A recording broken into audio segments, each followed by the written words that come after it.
Hey everybody, it is showtime. Welcome to the Street Angels Show. My name is Mandelyn Reese. I'm known as the Street Angel. I've been running around with angel wings throughout the country since 2012 when I got a higher calling to promote kindness and positive messages in the world. So some of my posters that I wear front and back, like strapped to the back of these wings you see here. So this one's a really good one for tonight's topic. Stop bullying, be kind. And I've got a spread kindness, or we the people need more unity. This one was a spread kindness one. So, and be considerate, show kindness. Yeah, you deserve love. So I wanted to say, in my life, like ever since I was a child, I've always felt pretty like more open-minded than a lot of other people I would encounter. And like I have a very big curiosity of like other people and their traits and what makes them them and what is their human experience. And so, when people would say, that they were LGBTQ in any spectrum, I would just have a curiosity like, oh, okay, yeah, that's who they are. Okay. Like I never felt this like strong judgment against other people, like some do. And I've always just been like curious, like, okay, what makes you you? And that's okay because, God, the creator, has created all different kinds of people and all different kinds of things. And it's like, to me, fascinating to hear more and find out about people and what makes them tick. And the purpose of my show is to help others, counsel others, give guidance, advice, to basically help people with their life in any way I can. If we could throw some golden nuggets into your life of happiness, wisdom, positive thoughts, then I feel like I've succeeded with this mission. My talk show is kind of an extension of my public figure running around as an angel type thing. So tonight's show is what's it like being trans, a trans person, and what is their experience like, and how can everybody be more understanding, kind, sensitive, compassionate towards the trans community? Because I think it's important as I'm a big against anti-bullying, and I believe, this segment of people has been subjected to an unfair amount of harshness and bullying. And, they are humans too. They are people too. They have hearts and souls and beauty to them. And I just wanted to give a voice tonight, a platform to talk about it. And my guest is involved in that. In fact, she has created empoweredtranswoman.com as a resource to help others going through the experience. And so I would like to bring in my guest. Her name is Cassie Brighter, and let me welcome her into. Hello, how are you? Hello, Mandelyn. How are you? Good evening. Thank you for taking your time. And I meant to wish everybody happy Easter. Thank you for taking your time on Easter to be on my show this evening. So how are you? I'm doing well. I just spent a really fun few days with my daughter, with my 14-year-old daughter. We were up to all kind of adventures in Portland, and we went to indoor skydiving and went skiing just yesterday. So I'm exhausted. Oh, okay. Yeah, I would bet. So I would love to read, your background to people so they kind of have an idea of you. So Definitely. Cassie Brighter is a writer and a public speaker focusing on intersectionality.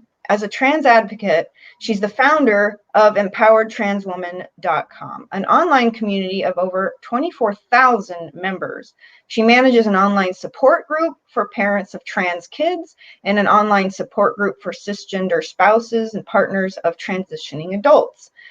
Cassie is a frequent guest speaker at conferences and panels, and you can find her writing at cassiebrighter.com. And we will cover more of her bio in this. But with your blessing, I'd love to tell everybody like how I met you, or and what interested me in bringing you on the show. Is that okay? It was, yeah, it was a fun way to meet. We met at a retreat, right? Yes. So when I lived near Portland, Oregon for a year in 2018, I got through meetup.com, I got connected to Sex Positive Portland, which is a meetup group designed with education at the foundation. And they had a lot of workshops to educate people on all different subjects around, sex positivity. And that included gender awareness and how to use verbiage around gender labeling, or to be sensitive to other types of people or how they identify, and as well as hosting all kinds of amazing events, like super fun. Some of them were amazing, and I felt really blessed to be connected to the group, because not only did I feel like I got a lot of valuable education myself and how to be more sensitive to other people and understanding and kind, but also just you feel a lot more normal, because if you feel a little weird, but then you get to talk to all kinds of other people and they're like, oh well, we're all kind of weird, isn't it great? There is no normal, so I loved that part of it, where you just really felt a part of a community, and everyone was exploring and learning. And so when we went to this festival, and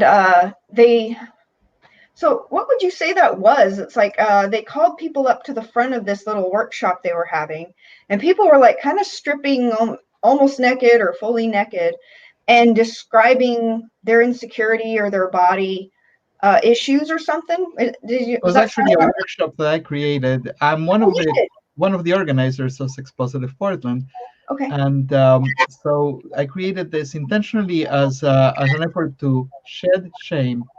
And as a trans woman, of course, I've had shame around several elements of my body, but I was kind of shocked to find to what extent we all carry all kind of shame about our bodies. And so I created this event to kind of, as adults, to try to start shedding some of this. And so the event is you stand in front of everybody and you talk about your body as you undress, and you describe what experience of your body you have. And by the time that you finish your 3 minute speech, you're standing fully naked in front of the crowd. And so it's an exercise in vulnerability. And it was epic.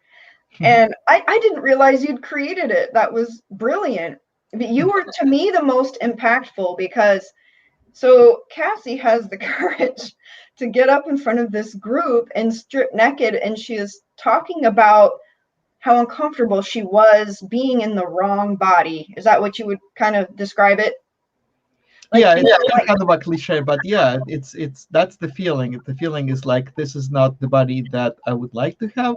This is not the body that I would most comfortably encourage. I guess I've moved a little bit away from the born in the wrong body narrative, but I mean, I would much rather prefer having been born with, uh, well, I was going to say being born with breasts, but nobody's born with breasts, right? We grow them over time.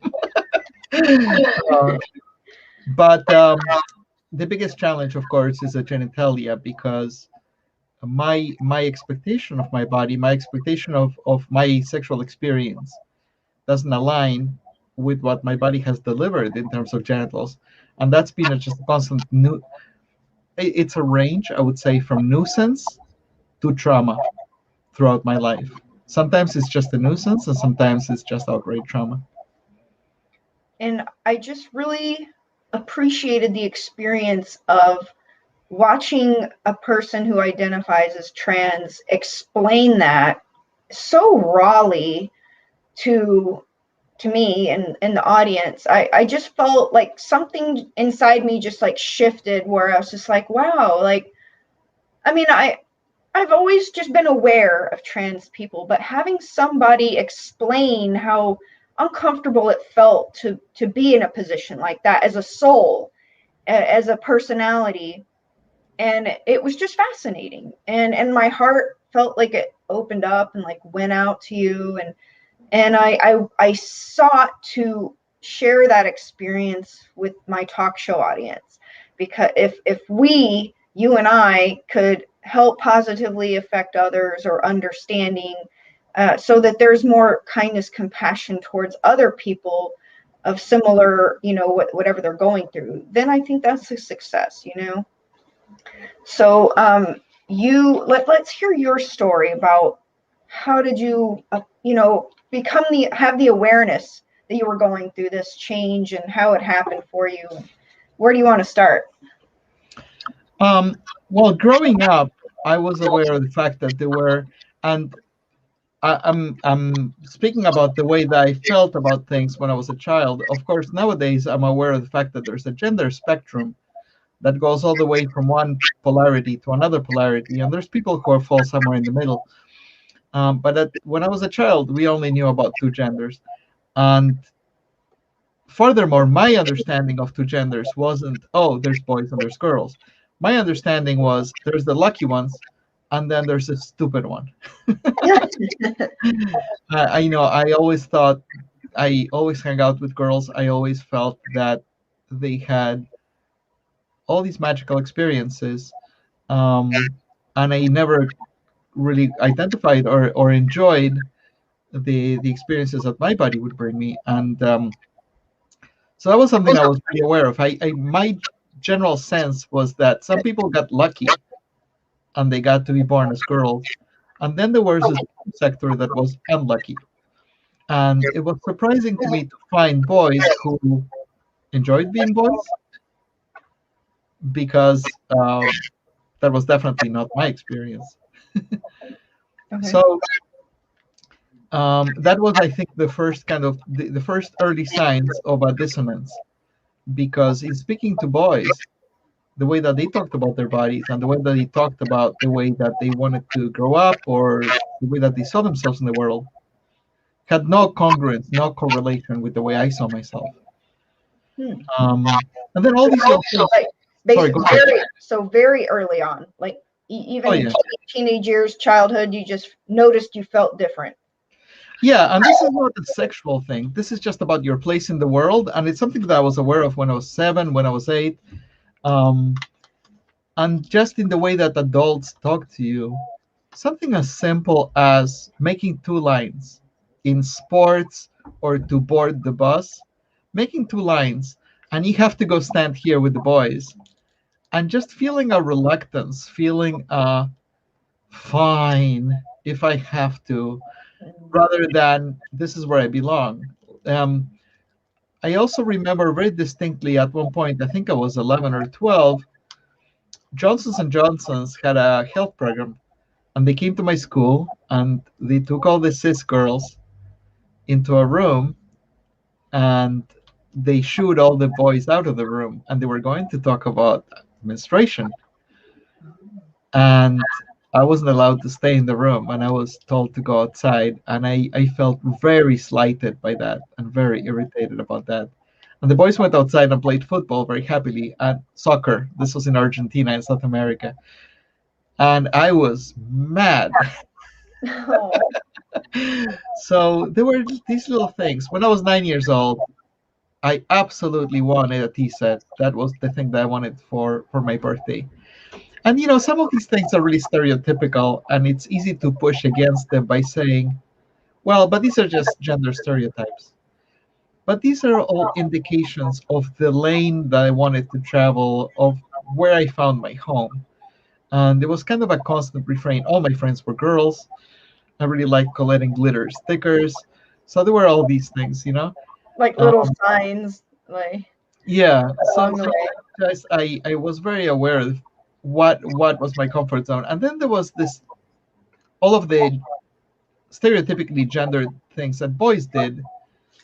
And I had to learn those things. I had to learn those things because if I didn't, I would get bullied. If I didn't know them, I was very aware of the fact that there was this word. In Spanish, it's maricón, which is Nancy or sissy. And I was very aware that I was to avoid that at all costs. To avoid being labeled a sissy. Yeah, exactly. So I would watch boys in the way that they cross their legs. I would watch in the way that they walk. I would watch the way they would spit, or the way that they would behave, and I would try to replicate that ineffectually. Okay. So there was just constant awareness. By the time I became a teenager, this performing had become just an essential part of me. This guarded performing, this awareness of the fact that I had to carry myself a certain way. Um, it was not uncommon for my father and his circle of friends to. There's this tradition in Argentina, like the friends, the father gathers around the barbecue with his circle of male friends, Mm-hmm. and they tell jokes, and the jokes were almost entirely misogynistic jokes, homophobic jokes, transphobic jokes. Mm. And something really funny, by the way, is many, many years later, when I was a full grown adult, I found myself in a hotel room with a big black man and in a sexual moment, which was greatly satisfying. And I realized, wait a minute, I'm inside of one of my father's jokes right now. I felt like maybe I should call my dad. Like, guess where I am? But I Scandal. grew up with this fear. I grew up with this complete shame and fear of the fact that the kind of a person that I know myself to be is extremely unacceptable. So I have to fake being something else. Yeah, I can see how that would carry a lot of guilt and shame and like hurtful, negative emotions in your life.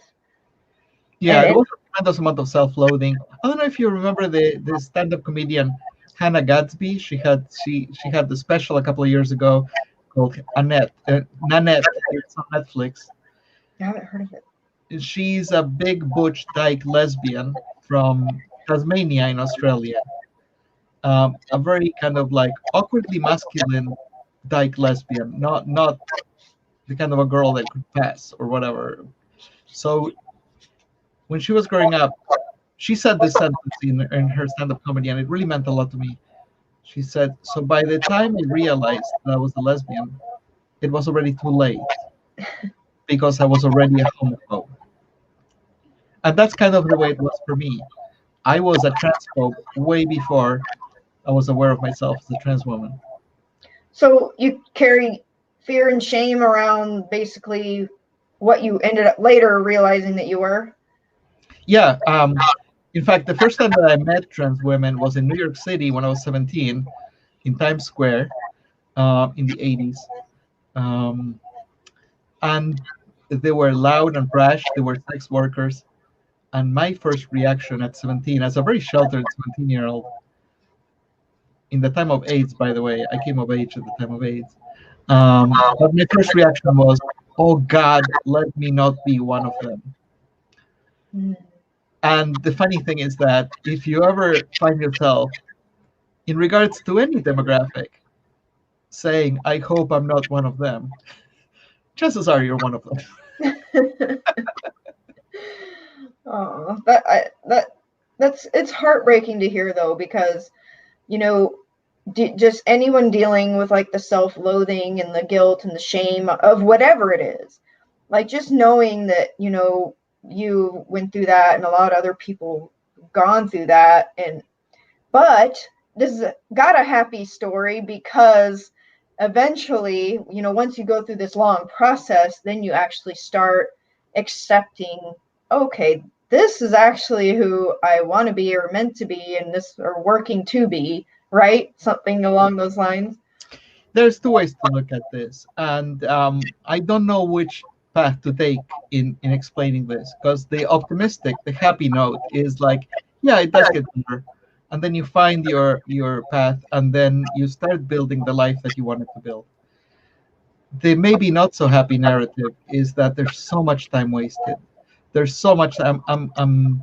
Just I'm 6 years old, and there's been so much life just thrown away, desperately trying to fix myself, and it's so not worth it, and so much time wasted in.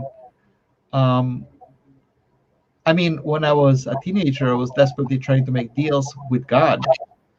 Back when I believed in God, I was trying to make deals with Him for Him to fix me. It's just such heartbreak, and there's so many kids growing up with this wrong understanding of themselves. And the truth is that being a cis woman, it's perfectly normal, and there's nothing wrong with being a woman, much unlike the way we've been taught to believe for centuries of misogyny. And there's nothing wrong with being a man, and there's nothing wrong with being something else. And we all deserve to have a place in the world, and we all deserve to live. And indigenous cultures celebrated two-spirit people and third genders and fifth genders. There's a whole culture in Indonesia that has they're very aware that there's five genders. So this notion that there's only man or boy or woman, it's just wrong.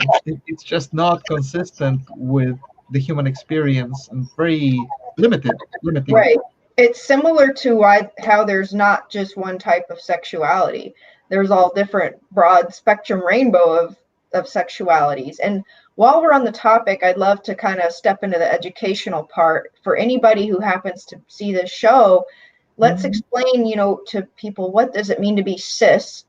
And, go just that real quick. How would you like to explain it? For sure. So there's some terms that we've come up with and that sociologists have come up with and scientists have come up with over time. The first one was transsexual. This came out in the 1930s with some research out of Germany, out of the Sexuality Institute in Berlin. So the word transsexual was intended to talk about somebody that would be born to one sex but meant or wanted to be of a different sex. Over time, the term transsexual gave way to the word transgender, which I think is a more accurate term, because there was a period, like in the 70s, I guess, where people were like trying to define, like, okay, so if you've had surgeries, then you're transsexual, but if you haven't, then you're transgender. And it gets a little bit elitist because some people might not be able to afford surgeries, but that doesn't indicate their identity. That's just a matter of like, do they have money or not? Some people might prefer not to have a surgery, but that doesn't really change their identity. Ultimately, we landed on the term transgender, and that means that your gender is not congruent with the anatomy that you have. In other words, when you're born, this is a big time complex scientific process that happens when you're born. They hold you by the legs and they look to see if you have a hanging thing between your legs. That is the extent of it. If you have a hanging thing between your legs, then they say, it's a boy. It's so true. Which is really silly. And a lot of people who are born, who are assigned boy or girl when they're born, are actually not. So I'm going to speak about two different things. One thing is that somebody could be born with a penis and not feel or identify or relate to the experience of being male. I'm an example of that. I was born with a penis. I don't believe I don't jive at all with the notion of being male, and I very much relate to the experience of being female.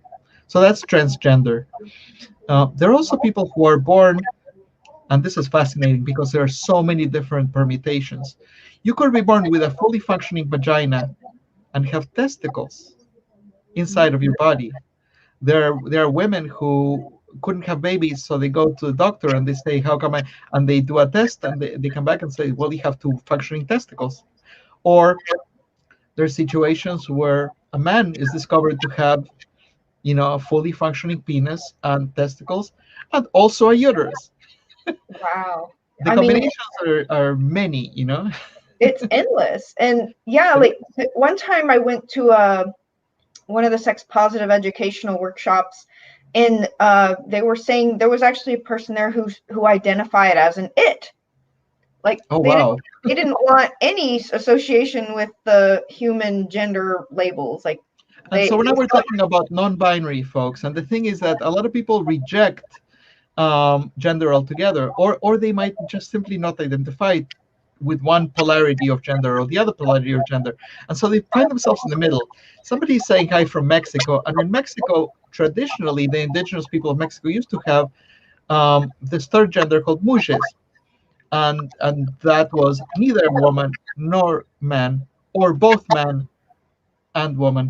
And the Sioux Indians used to have, um, still do have, two-spirit. And in Hawaii, there is a notion of a third gender called mahus. And so many different cultures have this understanding that there's non-binary people. There are people who are in between. In my case, I'm not non-binary. I'm very much a girl. But there are people who are born female, but or assigned, I should say, assigned female at birth, but they don't relate to the idea of being a woman or being a lady or being miss or any of that, or sugar and spice, everything nice. Their understanding is that they're either no gender at all, or they fluctuate between the two genders. And there are people who are born assigned male at birth, who again don't jive, don't um, resonate with the notion of being male, and they might be somewhere in the middle. So the general gamut in between is called non-binary. And then as a non-binary person, you could be agender, meaning you reject any notions of gender. You think gender is just ridiculous and it's a cult. You could describe yourself as gender fluid or gender queer, meaning that you fluctuate somewhere between the two and you're somewhere in the middle. There's many. I have a friend who calls herself a gender anarchist. And something really funny that I heard recently from a person that would be generally understood to be a woman is she said, "I'm a non-practicing woman. I was born into womanhood, and I still practice the major holidays, but I'm a non-believer." Anyway, so there's a spectrum of gender. There's also a spectrum of sex. Yes. And there's a spectrum also, as you talked about earlier, of sexual orientation. These are all different things. Yes. And I just wanted to convey to the audience in general that, like the rainbow in the picture behind us, is like, it is a beautiful spectrum of everything. And I had this one moment when I was in a spiritual space. I wasn't on drugs or alcohol, and my spirit was lifted to a place, a realm, like it was a little bit above earth, and where I could see everything almost like ant tiny. And I was given this profound message that everything is allowed to exist simply because it can. And exactly. that literally applied to all the various sexualities that people have in the world, all the various gender identities or not gender identities. Like, it's just very interesting. I mean, just as unique as people look and act and personality, we are all unique little beings and entities. And like, it's really fascinating. And that's why I wanted to have a show to talk about it. And just, if By the any, way, there's somebody in the comments saying that gender is a social construct, and I'd like to reply to this in the fact that yes, it is a social construct. That phrase has been used a lot in society recently in our culture. It's a social construct, and what that means is that we, as a culture, have kind of arbitrarily created these rules. In other words, gender is not something physical and tangible as a rock, but it's more like a set of rules or a set of principles that we've created. But that doesn't mean that it doesn't exist, and it doesn't mean that it's imaginary. Money is a social construct, and we all believe in money. And marriage is a social construct, and a lot of people believe in marriage. And teenage years is a social construct that we've invented only in the last couple of hundred years, because people used to be sent to work in a factory at the age of 9 or 10. So being a teenager is a social construct. At any rate, what I'm trying to say is that we do have these social constructs which are malleable and which we could potentially keep or throw away, but they are heavy. They're not like, money is a social construct, and we couldn't get up tomorrow morning and say, oh, we're no longer doing money. Everything would fall apart. So the genders, male and female, they're social constructs, but they also have a lot of weight and they have a lot of value. There's an interesting thing I'd like to throw in here. I was trying to think about like how to communicate whether woman exists as a concept. Um, I found out there was a TikTok. I'm really addicted to TikTok lately. In TikTok, somebody said this, and of course I went and researched it out on Google. I didn't just take TikTok's word for it. That fish don't exist.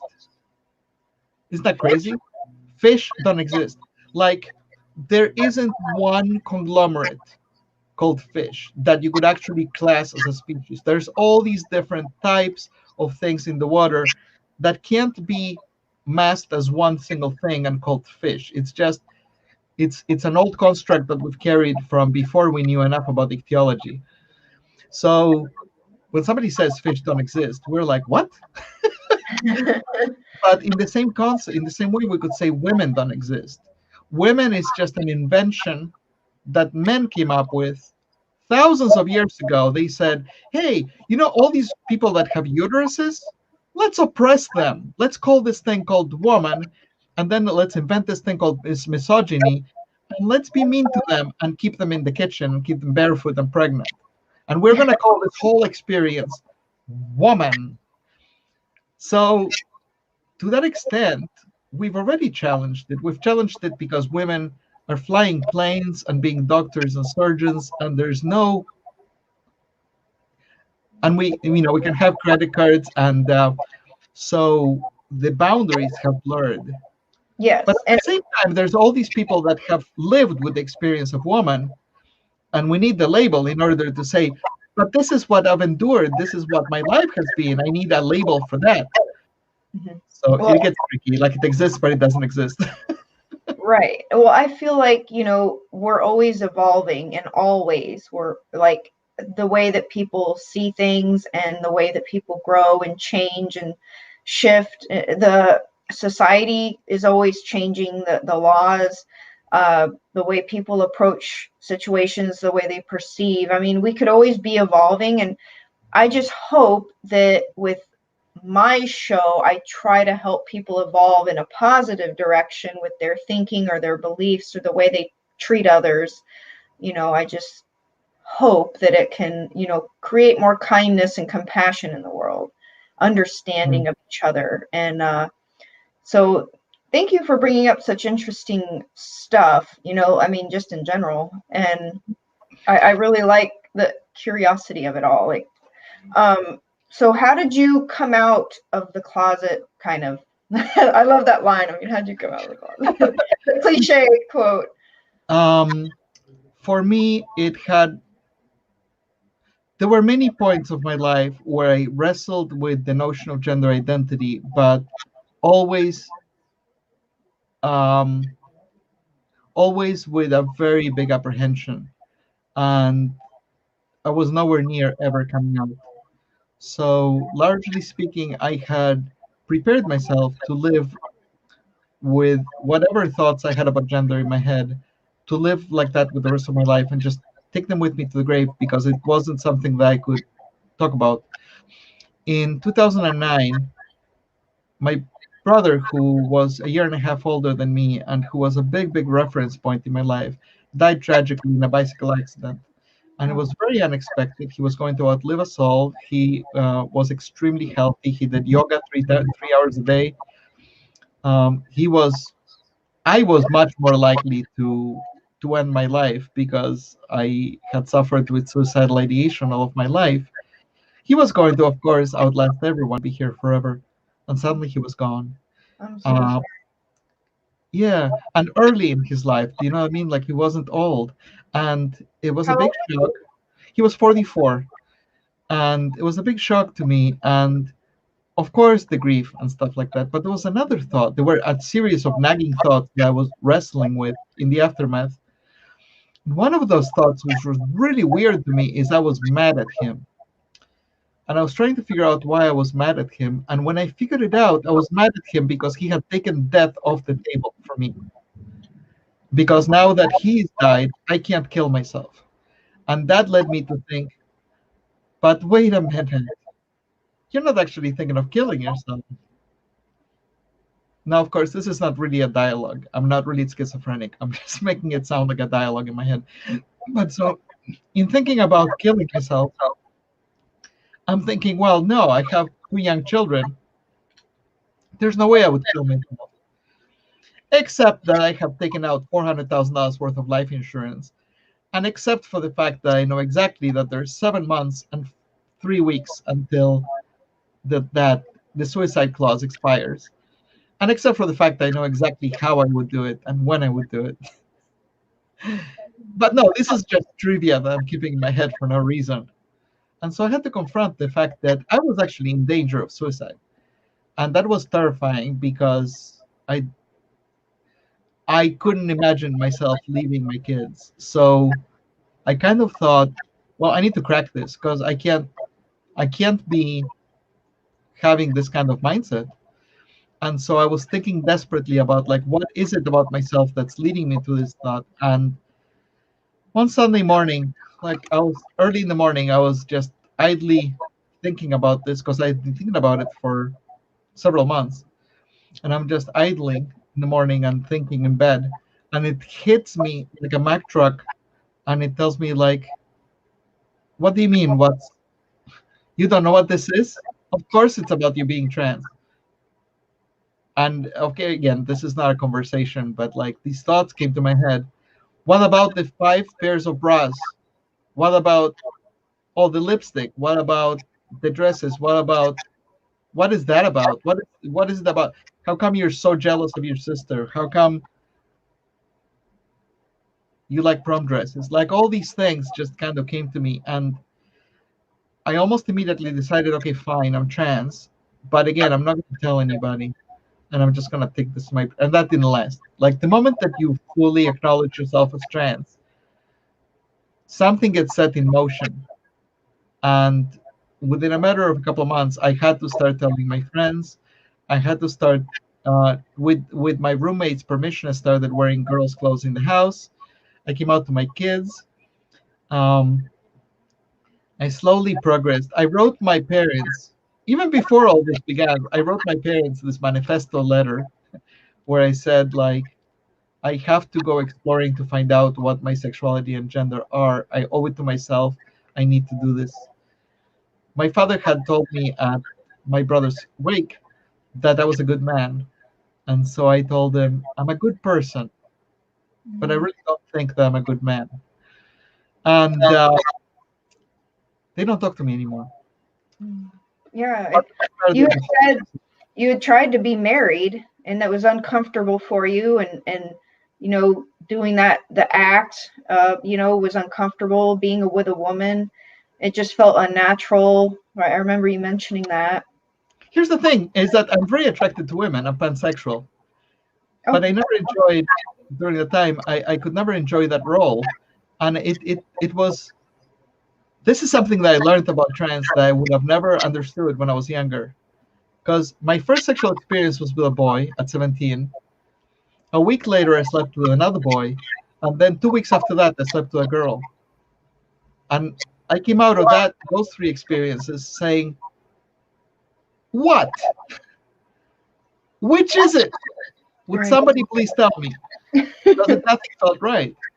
And it's fascinating though, because like you're like trying to experiment to figure yourself out, but you were following the attraction, like, and that's the thing about attraction is you never know who or why, like you could be sexually attracted to somebody, what, and just so for educational reasons, like you want to tell people, what does pansexual mean? Yes, of course. So people can be attracted to men, and when now some of these terms are fluctuating. We were talking about how much of this is cultural. Generally speaking, when a woman is attracted to a man, or when a man is attracted to a woman, it's called, in society we use the word straight, which is actually not a great term because straight means right, and the opposite of straight is bent or bad, whatever. But the official term is heterosexual, meaning you're attracted to something other than yourself. Heterosexual, as opposed to homosexual, which means you're attracted to something like yourself. So when you're a man and you're attracted to men, in society they would call that homosexual, and when a woman is attracted to another woman, it's homosexual as well, because homo means the same, and sexual is of course the attraction. Those terms have generally had a negative connotation, so because of that, we've used the term lesbian and we've used the term gay. Now, if somebody is attracted to men and women both, the term bisexual became pretty known in the 80s, in the late 80s, early 90s. However, now that we understand that gender is not just men and women, that there's also non-binary folk and their third gender and two-spirit and so forth, then some people prefer to use the term pansexual. And so there's a nuance that I've heard that I don't fully understand, but bisexual is if you're attracted to your own gender and to other genders in different ways. And pansexual is if it really doesn't matter to you. And one way that I could describe the fact that my experience, my personal experience as pansexual, is that just this morning, my daughter and I stopped by at a Starbucks, and the person who was serving us, I'm pretty sure was a trans woman, but we couldn't tell for sure. And she handed us the drinks, and then my daughter, because we're having these interesting conversations about attraction and whatnot, my daughter asked me, "Do you think that was a girl or a guy?" And I said, "I don't know," and I was attracted to them either way. Like, if that was a girl with a vagina, I was attracted to her. If that was a girl with a penis, I would have been attracted to her. If that was a guy with a vagina, I would have been attracted to him. And if that was a guy with a penis, that would have worked for me too. Like, that person was cute, and that's all that really mattered to me. Right. Like, I mean, sometimes we don't walk around with our genitals on display. So, I mean, there are some very convincing trans women that you can't tell at all. And there actually, I don't know if you know this, but they actually had the first trans model for, I think, what was it, the Sports Illustrated. Yeah, it was a big step. But at the same time, Sports Illustrated is such a male gaze magazine, but still a win. But so you're coming to an interesting topic in and of itself, which is something that in the trans community has been referred to as passing. And I personally have a really big discomfort with the term passing. It actually comes from Black culture. Back in the times when the Jim Crow laws were still in effect, and Black people were having such a bad experience in America. And I'm not saying that it's all healed and it's all better now, but back in the 30s, back in the 20s, when things were so much worse, something that a light-skinned Black person could do is to attempt to pass as a white person. If they were light-skinned enough, they could build a life as a white person. In the process of doing that, they would have to abandon their family. They would have to abandon their roots. They would have to build a fake identity. And there's been cases of that. There was a woman who moved to Chicago, built a whole new life, and had an effective career as a dancer. And then at one point, she killed herself because of the depression, that the loneliness and the isolation of the fact that she had given up her whole culture. And then it emerged that she was actually Black. From that is where the term passing comes from, because trans people who, I forget how you said it, like are convincing enough, they could pass through society as cisgender.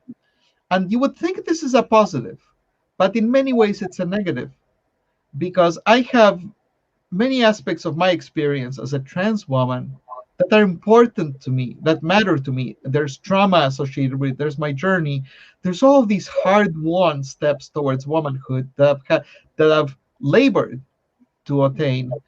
And if somebody just assumes I'm a cis woman, then none of that is seen, none of that is recognized. And also, this idea that I'm performing or faking could be potentially toxic in and of itself. I don't like to think of myself as that. I like to be extremely open about the fact that the kind of a woman that I am is I'm a trans woman. And if somebody doesn't like that, that's fine, but I'm not going to walk through the world pretending to be anything other than what I am. Now, it's gotten a little bit better, and that's part of it. I don't know if I could have had that same kind of insouciance back in 1970 or 1980. There were many careers ruined by a situation where a woman was a successful actress or a successful dancer, and then somebody destroyed her by announcing to the world that she's trans. And then her life would be in shambles and in ruin. So there used to be a consequence. And so the important word back then was stealth. Mm.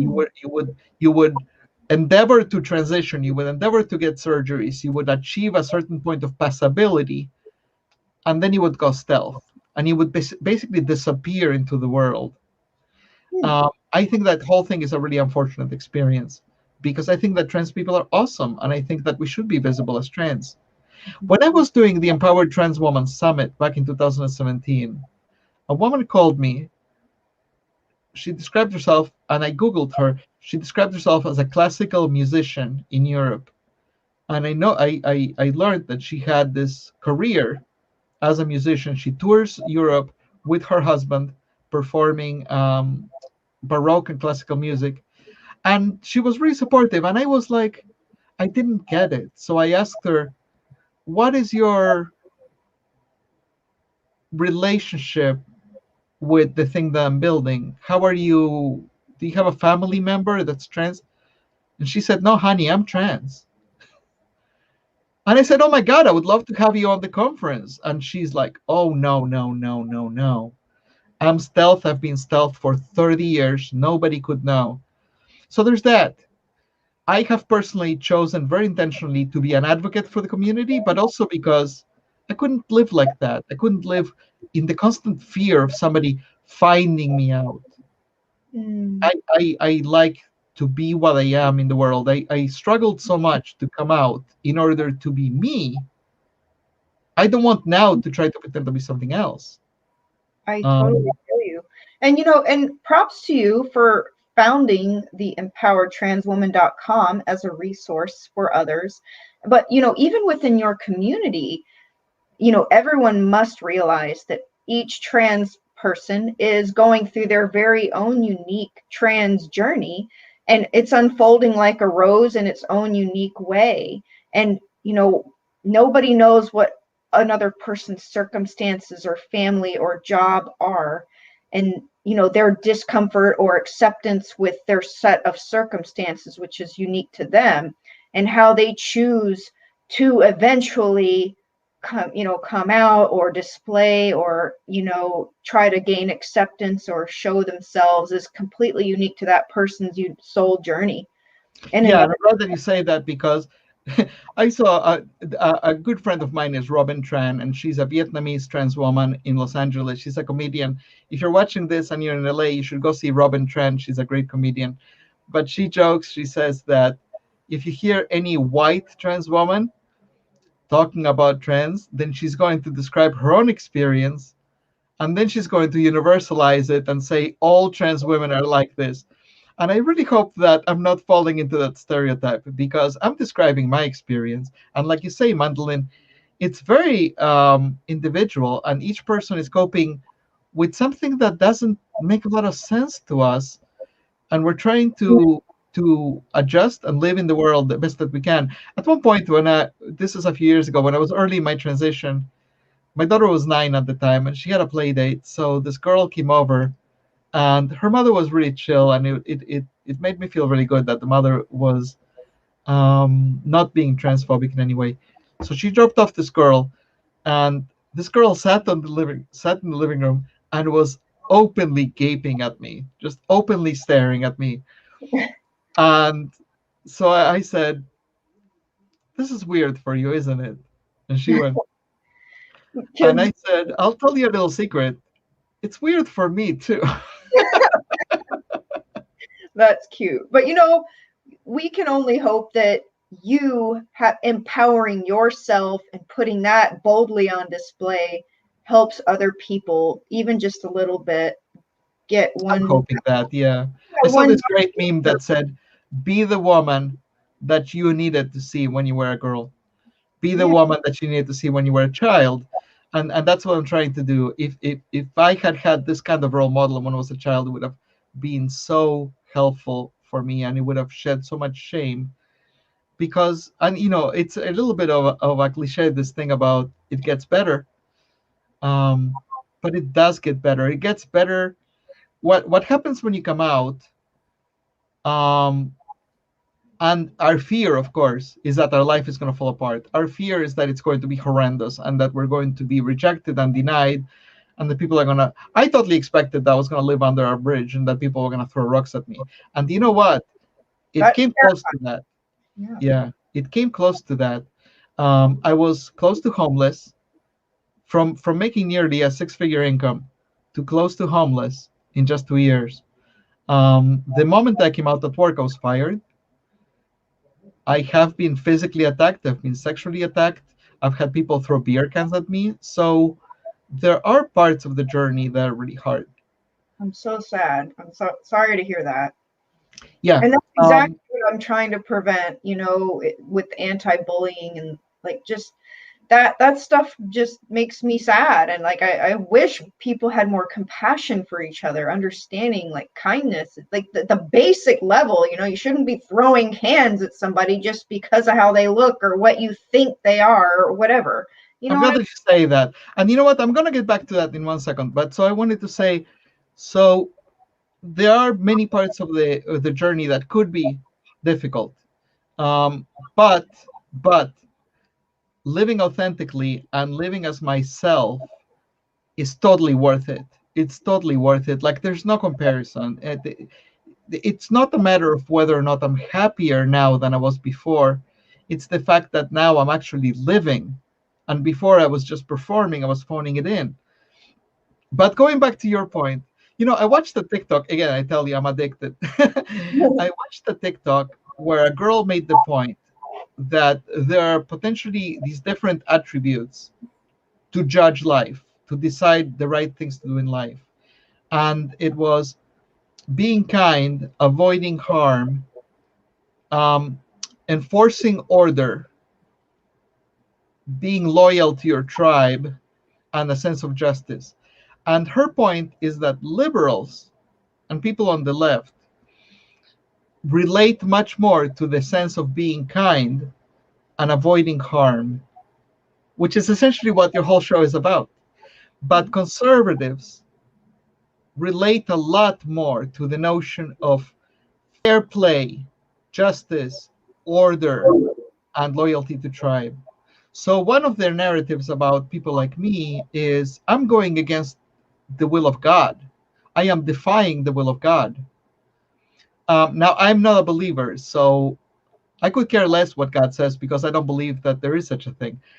However, if you're a believer and you're listening to this, I would say, well, wearing glasses is going against the will of God.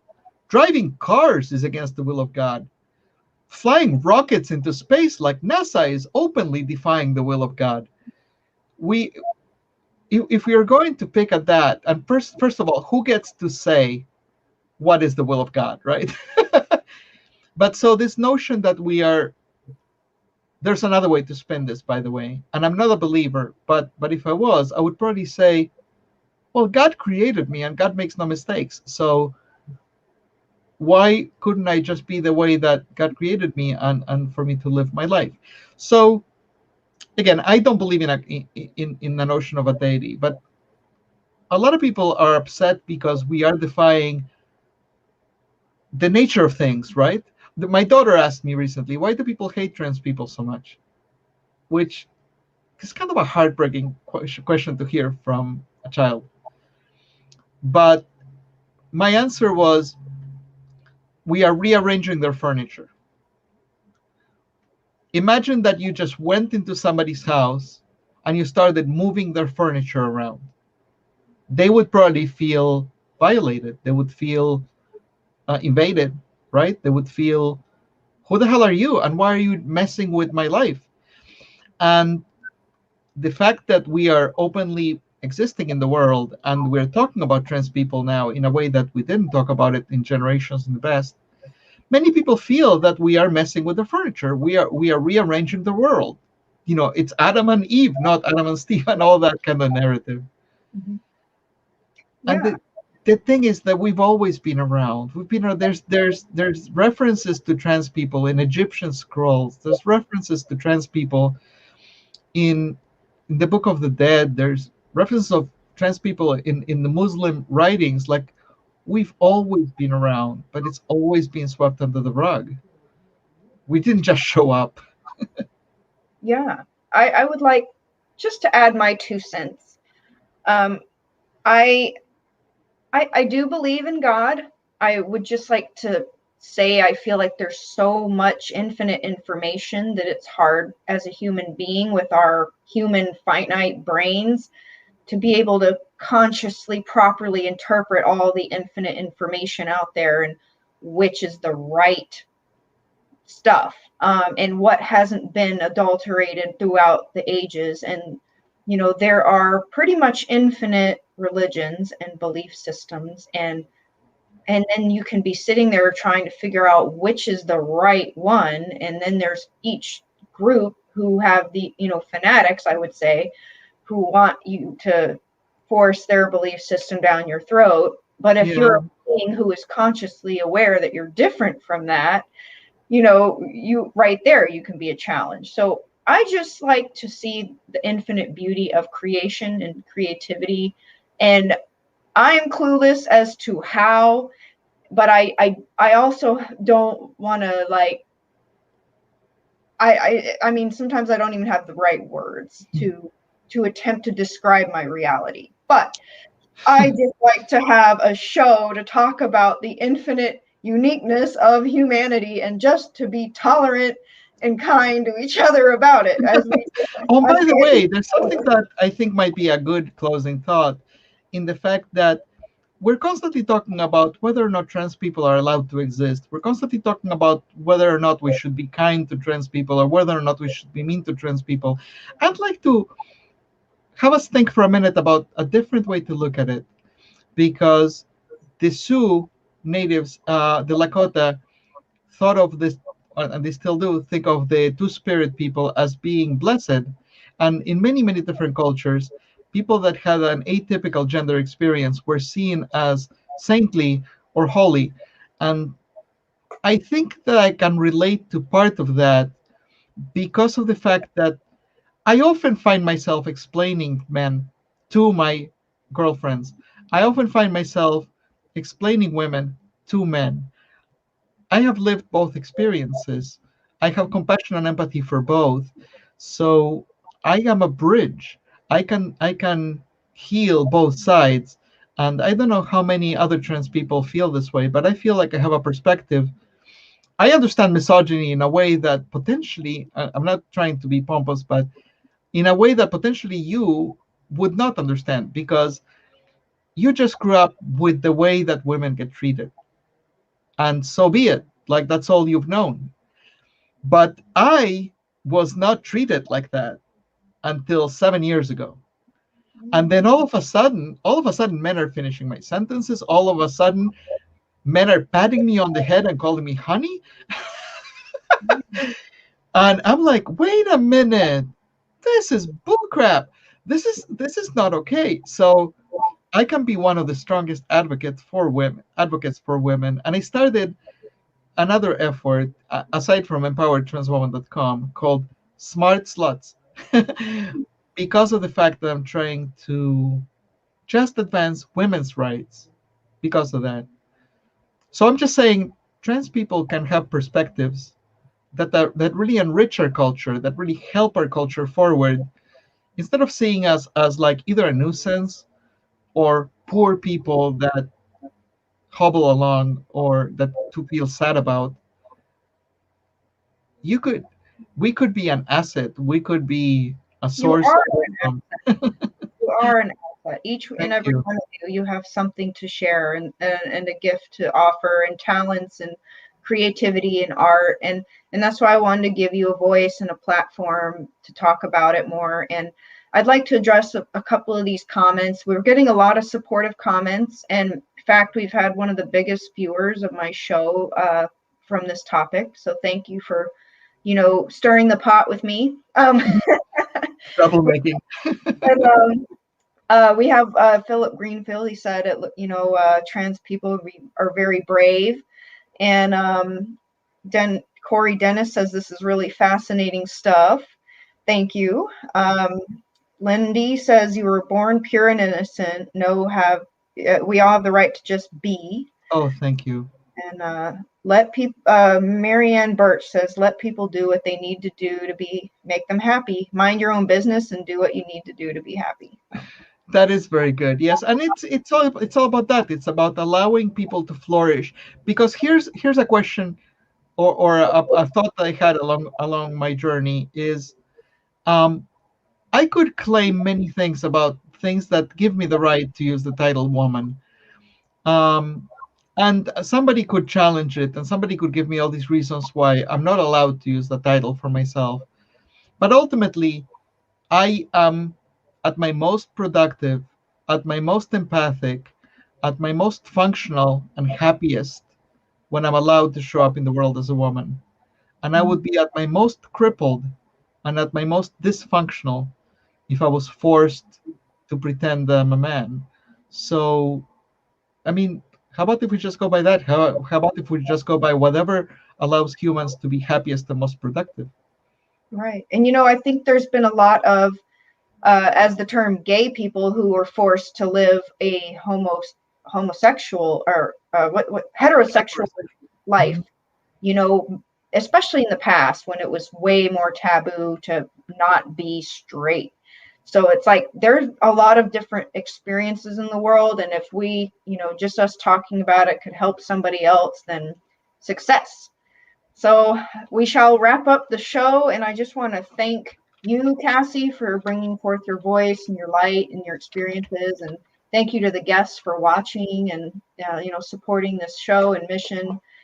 And thank you, Scott Katamas. He says he learned a lot from our conversation from us. Thank you, Scott. Yeah. So, any last things you'd like to say? I would like to say that if you have trans people in your life, realize that they're going through a tough experience and they're coping with it the best way they can.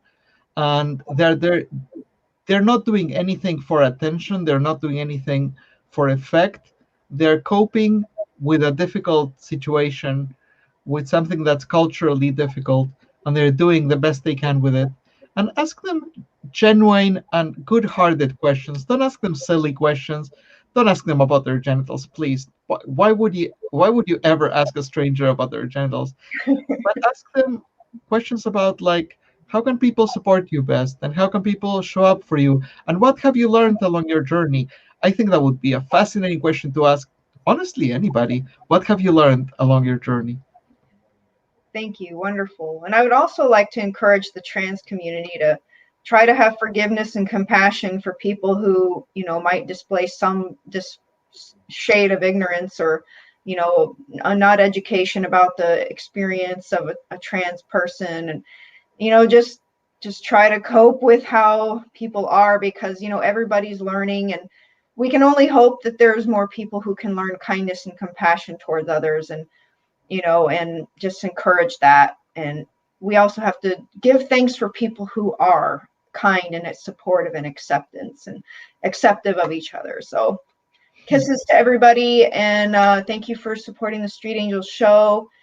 I might be taking a break from shows. I don't know when my next one will be. Maybe this is my last show of the season. I don't know. I'm just kind of leaving it open-ended right now. You gotta pay Cliffhanger. you got to pay attention to my Instagram or Facebook. If I have another show, I'll post a flyer. Okay. So, and just real quick, I do offer some personal life and love relationship coaching one-on-one on my website. I also sell a healing CD if you're interested on a chakra clearing, sound bath meditation, and relationship cards. These help navigate relationships. They're not oracle cards. They're actually to help you make higher consciousness decisions about your romantic relationship. So these are for sale on my website. Thank you, everybody, for caring, and may everybody be more kind in the world. God bless. Thank you, Mandelyn. Bye-bye.